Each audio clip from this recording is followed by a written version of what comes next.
All right, so in this particular problem, it asks us at what altitude above Earth's surface would the gravitational acceleration be 1.225 meters per second square, and then the radius and the mass of the Earth is given here in this statement. Okay, so the first thing you should do is draw a diagram if one's not drawn for you. Here I have the radius of the Earth label, and then the dashed line here, that's the surface of the Earth, and then it says altitude, so you have to go up some height above the surface where g the acceleration due to gravity, or the local acceleration due to gravity, is 1.225 meters per second square. All right, so it's important as you practice label stuff, draw a diagram out. It should help guide you through this process. All right, so the one thing I do want to point out in this particular problem is it's above the Earth's surface. So it's important that you answer the question based how the wording is phrased. Sometimes it'll say above the Earth's surface. Sometimes it will say from the center of the Earth. So you just have to understand when to include the radius of the Earth and when not to. All right, this one you don't need to because it says above the Earth's surface. So let's crack it up. So I'm going to call the distance from center to center d in this particular problem. You can call whatever variable you want.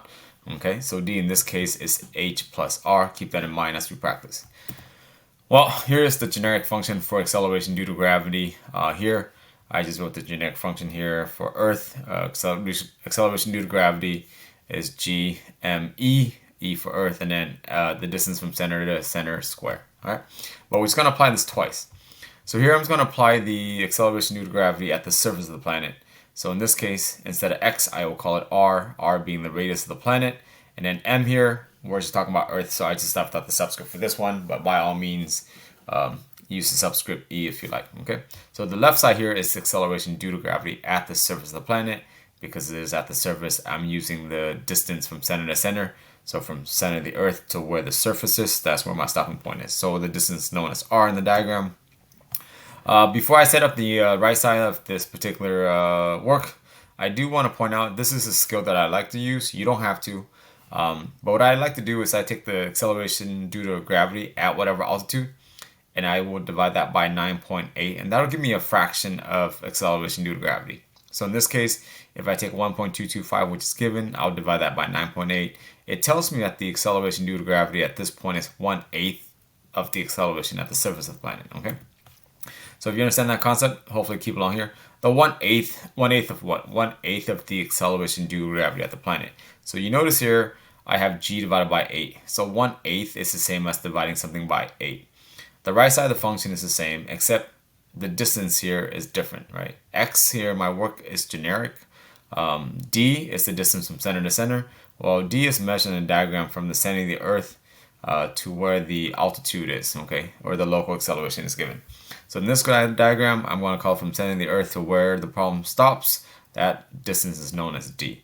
So as you can see, the function is the same except 1, your first reference at the surface of the planet. 2, the gravity due to the local acceleration is relative to the altitude given. All right.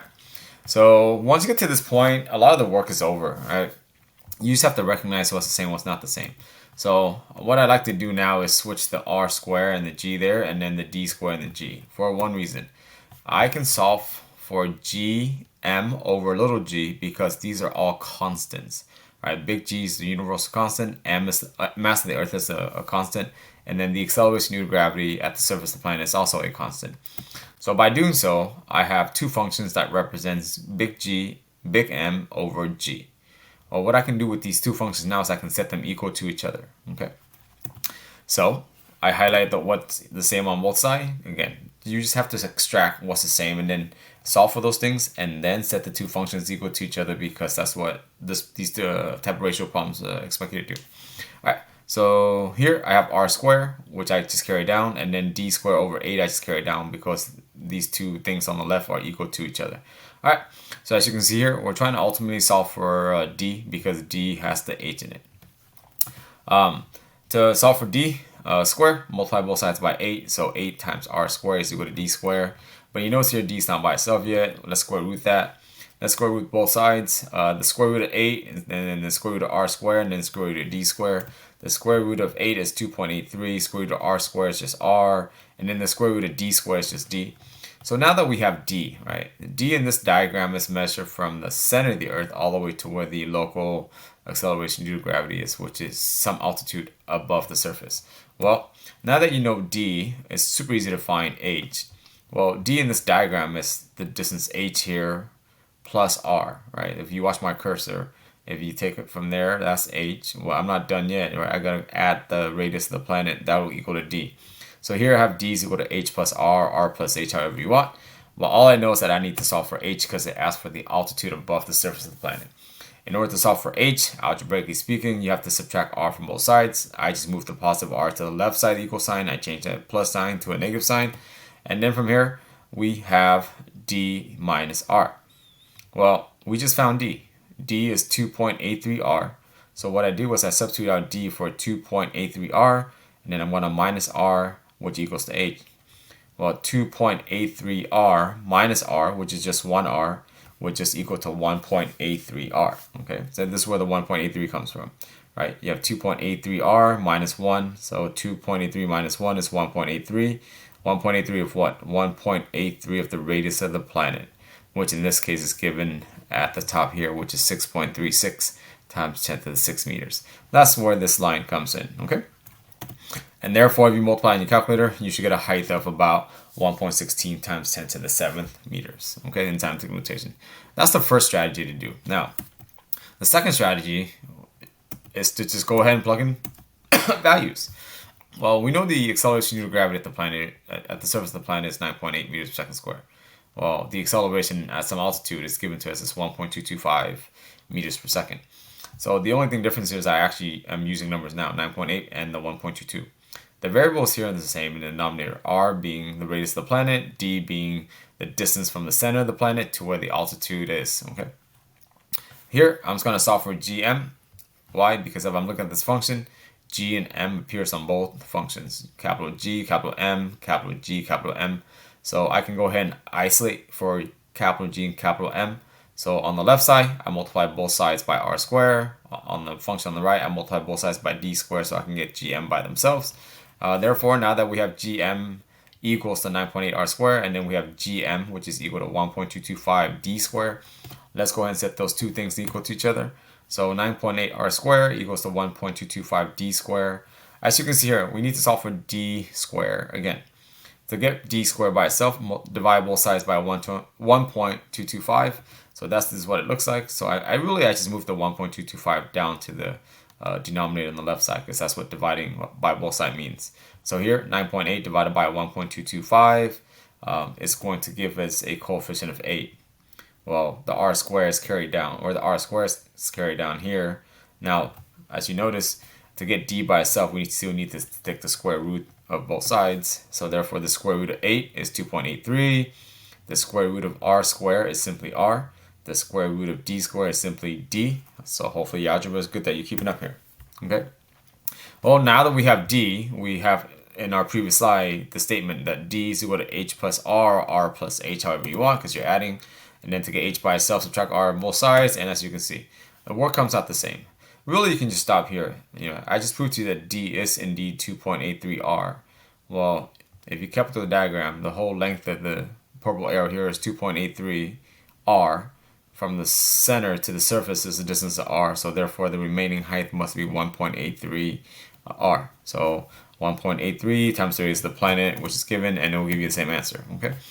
So one strategy avoids number. The second strategy here uses the numbers given or known at the surface of the planet. All right. The third strategy is to do this, right? Well, you can go ahead, instead of calling this D, okay, you can literally just go ahead and substitute out D for R plus H because the distance from center to center is indeed R plus H. So instead of using D, I'm just going to bypass D and call it for what it is, R plus H. But you need to use parentheses in order to do this particular strategy correctly. So you notice here I plug in 9.8, I plug in 1.22, which is given. But instead of D as the previous strategy, I want to plug in R plus H. Here, all we have to do is use the same process that we did earlier, solve for G and M.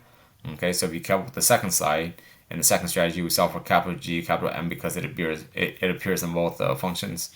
And then here, we're just going to set the two functions equal to each other. So this is a skill that I'm trying to express here.